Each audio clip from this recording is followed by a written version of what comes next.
Malakas na pagyanig ang tumama sa Vanuatu, isang island country sa South Pacific Ocean.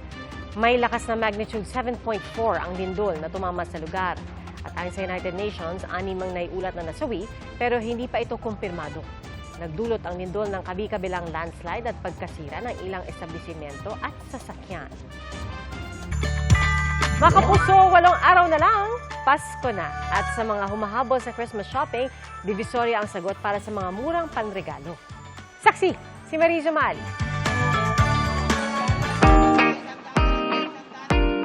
Nagtitipid. Nothing beats Divi para sa mga murang panregalo ngayong Pasko. Sa halagang 1,000 piso lang na budget, sangkatutak na ang mabibili. Good for 35 students po. Giveaways po nila for Christmas po. Mafe-feel naman po nila yung presence ng Christmas ngayon. May natanggap po silang regalo kahit simple lang po. Sa tindahang ito, bawat item mabibili raw sa halagang 25 pesos. Nung una po, pa isa-isa. Ngayon, nakakabawi-bawi na rin kahit papano. Na rin, benta-benta kahit papano. Kailangan i-discount para makabili. May mga pwede ring panregalo para sa mga fur babies, gaya ng Santa costumes at laruan.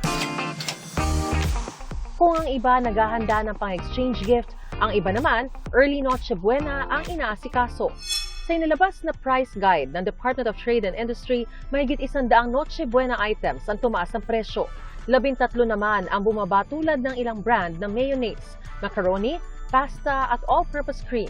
121 items naman ang hindi nagbago ang presyo. More than 50% have the same price as last year, meaning no price increase siya from last year.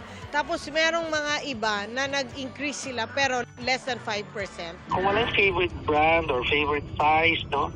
You might want to you have to be flexible, di ba? You might want to try another brand. Para sa GMA Integrated News, Mariz Umali ang inyong saksi.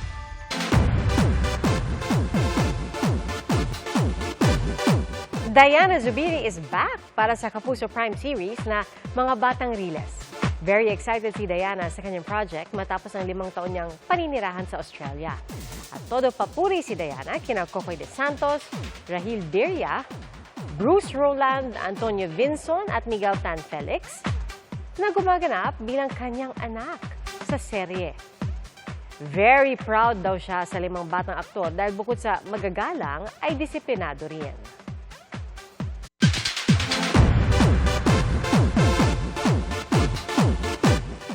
May bagong katandem si Dennis Trillo sa Dance Challenge. Walang iba kundi ang kanyang co-star sa Green Bones na si Ruru Madrid. Grooving to the tune of HSKT ang dalawa na naghatid ng good vibes sa fans. Ang sabi pa ni Ruru, ngayon na lang siya ulit nakapag-TikTok dahil kasama niya ang hari ng TikTok world.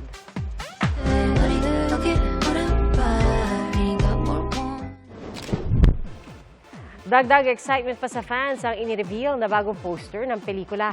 Ang kwento ni Ruru, naalis siya sa kanyang comfort zone dahil tahimik at kaunti lang ang galaw ng kanyang karakter. Salamat po sa inyong pagsaksi. Ako si Pia Arcangel. Para sa mas malaking misyon at sa mas malawak na paglilingkod sa bayan. Mula sa GMA Integrated News, ang News Authority ng Filipino, hanggang bukas, sama-sama po tayong magiging saksi. Mga kapuso, maging una sa saksi. Mag-subscribe sa GMA Integrated News sa YouTube para sa iba't ibang balita.